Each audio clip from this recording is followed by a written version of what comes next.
wabarakatuh. Saudaraku yang berbahagia, sebelum kita ngopi-ngopi, sebelum kita duduk minum kopi, kita bincang-bincang dulu sedikit. Pada Rabu yang baru-baru kita sudah bahas mengenai hukum bacaan amin dengan lafaz-lafaznya, dengan keutamaan daripada amin itu sendiri. Belum selesai, insya Allah nanti kita sambung lagi berikutnya.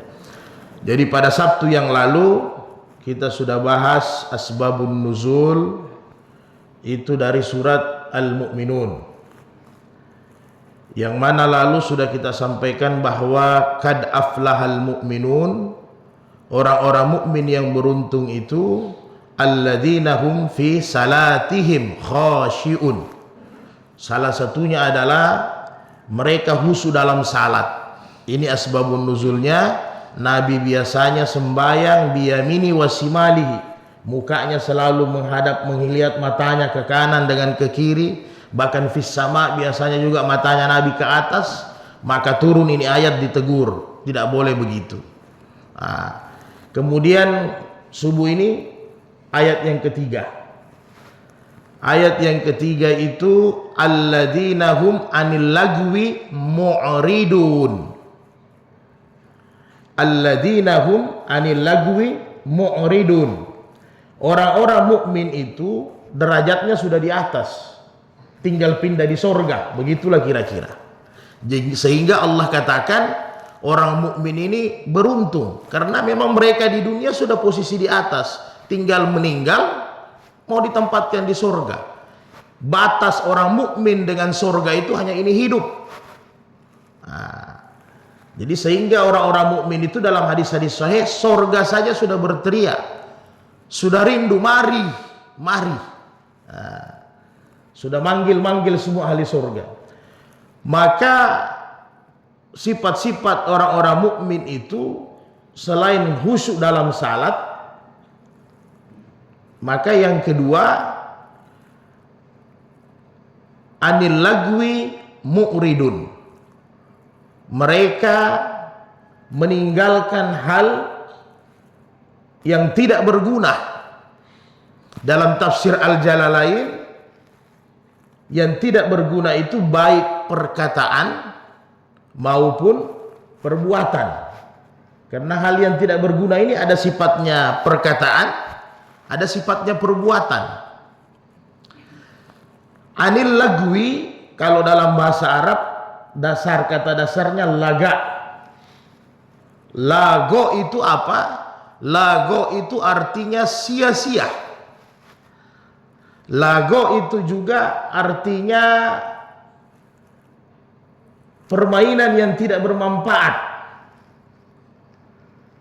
Lago itu artinya juga hal-hal yang mendekati yang kotor. Jadi itulah kurang lebih dari beberapa tafsir. Maka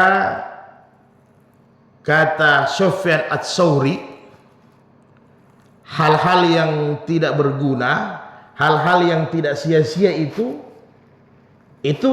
bisa dilihat dari beberapa tempat. Maka orang mukmin rugi kalau tidak ambil. Kata Sufyan Ats-Tsauri, salah satunya masuk masjid, waktu masih luas dia tidak tahiyatul masjid. Bayangkan orang mukmin itu, dia masuk masjid tidak tahiyatul masjid, itu sudah dianggap rugi. Sudah dianggap rugi. Karena angka takbir itu menggugurkan dosa-dosa. Jadi kapan-kapan kita bahas. Yang lain, ketika dia melewati kuburan, perkuburan, dia tidak ucapkan salam sama ahli kubur, itu sudah sia-sia. Kenapa? Karena kebetulan tidak ada maksud tujuan utama, hanya lewat saja. Lewat, kita sudah nampak perkuburan, kita tidak ucapkan minimal assalamualaikum ya ahlal kubur, minimal itu. Maka pada saat itu semua malaikat dengan ahli kubur yang bagus itu jawab salam kita. Jadi banyak nanti amal kaget, kita pikir nanti angkat takbir baru kita dapat pahala. Ternyata yang tidak disengaja saja. Kita lewat di perkuburan, buka kaca. Assalamualaikum ya ahlal kubur. Nah, sudah lumayan. Assalamualaikum ya ahlad diyar. Minal mu'minina wal mu'minat. Wal muslimina wal muslimat. Wa yarhamkamukallah. Wa inna insyaallah bikum lalahikun. Atau minimal assalamualaikum ya ahlal kubur. Jadi sampai setingkat itu orang mukmin, dia lupa saja baca salam kepada ahli kubur, sudah rugi dia.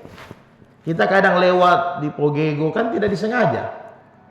Tidak disengaja ke sana, tapi hanya lewat mungkin ke pasar, kita ucapkan salam ahli kubur, sudah pahala besar yang kita dapatkan. Ya. Kemudian di antara lagi yang sia-sia kata Sofyan Ats-Tsauri, yaitu anak-anak muda yang masa mudanya habis sampai nanti masa tua dia baru sadar, dia baru dapat ingatan. Ini rugi sekali. Nah, kemudian para ulama menjelaskan dalam bentuk-bentuk permainan. Sebenarnya kalau kita bahas panjang, dalam bentuk-bentuk permainan.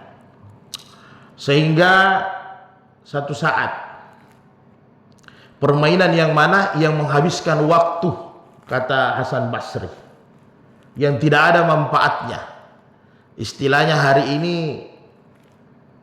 daripada sia-sia, yang tidak ada nilai doinya, kalau dunianya, materialnya, buat apa? Kan begitu kalau nilai dunia. Kalau di situ tidak ada merah-merahnya, tidak ada pulusnya, buat apa? Begitulah kira-kira kalau orang dunia.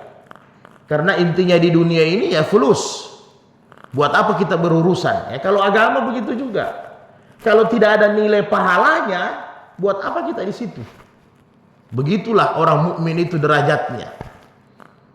Sampai setingkat itu. Perbuatan termasuk di dalamnya permainan. Dalam hadis sahih, kata Rasulullah sallallahu alaihi wasallam bahwa man la'ibah, dalam hadis sahih Muslim, man la'ibah bin narin nadashir, barang siapa yang terlalu banyak duduk di atas permainan-permainan yang ada mejanya. Ini satu contoh, anak-anak muda habis waktunya sampai begadang, sampai tangga benih mak doja, bukan salat malam. Siapa yang banyak bermain dengan permainan-permainan meja, kata Nabi. Jadi tafsirkan sendiri. Ditafsirkan oleh para ulama. Imam Syafi'i termasuk di dalamnya dadu, termasuk di dalamnya mungkin kalau hari ini karambol, walaupun hukumnya tidak haram, termasuk di dalamnya dan lain-lain. Maka faka'anna masabagah yadahu, seperti dia, kata Nabi, tangannya ini dia masukkan di satu loyang atau ember, yadahu min lahmil khinzir wadamahu, seperti tangannya dia masukkan, kemudian dia pegang itu daging babi dengan darah-darahnya.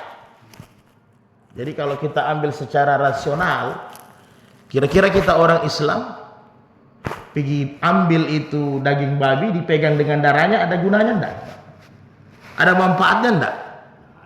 Pamat. Dia tidak haram.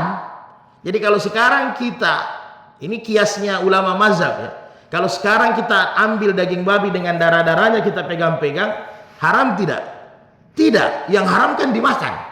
Tapi ada enggak manfaatnya itu daging babi dipegang dengan itu darahnya? Ada enggak manfaatnya? Mungkin kalau darah kambing orang bilang masih bisa kaki untuk obat supaya tidak tak kupas-kupas. Kalau darah babi tidak ada manfaatnya. Memang kita tidak minum darahnya, memang kita tidak makan karena itu mutlak haram. Tapi hanya kita pegang-pegang, tidak ada guna. Sampai setingkat itu. Satu ketika Ali bin Abi Thalib, Khulafaur Rasyidin yang keempat, ini kan kebiasaan para pemimpin dulu. Kan pemimpin kita dulu bukan buat MBG, tidak. Dia jalan-jalan langsung.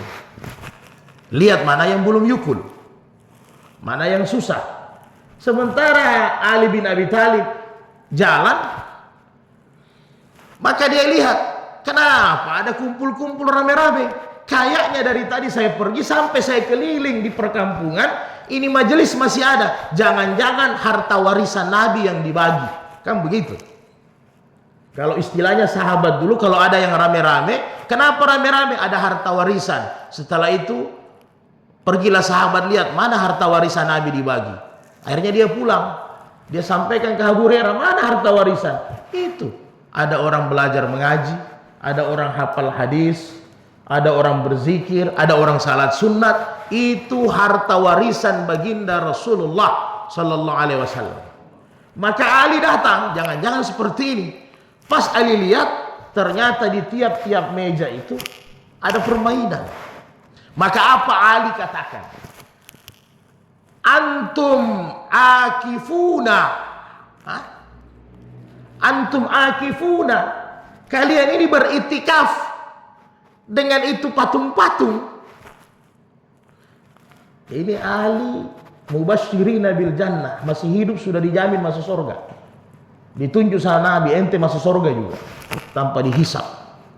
Dia bilang kalian duduk berlama-lama itu simbol itikaf, kan begitu. Seperti kita ini kita itikaf. Berarti kalian ini tadi saya tinggalkan, kalian lagi beritikaf dengan itu patung-patung.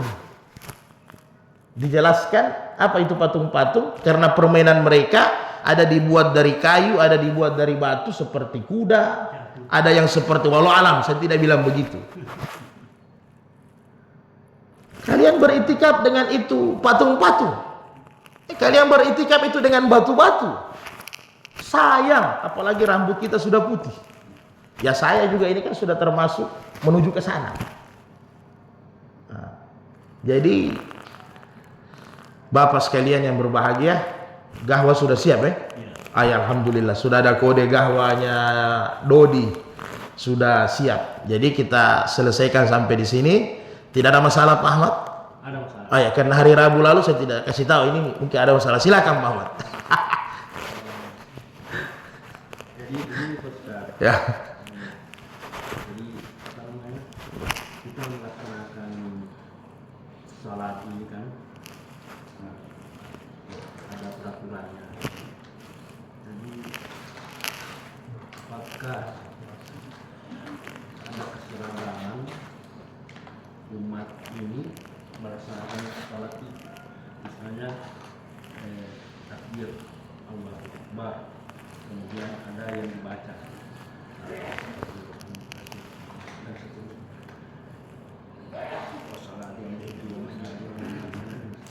Apakah itu semua tahu umat kita ini? Kemudian sujud, ruku, tahiyat dan seterusnya. Itu sebab kita juga menghadap kepada Allah, tentu harus ada lengkap peraturannya sehingga sholat itu diterima. Itu kira-kira. Ya. Jadi kalau keseragaman ya sudah jelas, namanya rukun salat.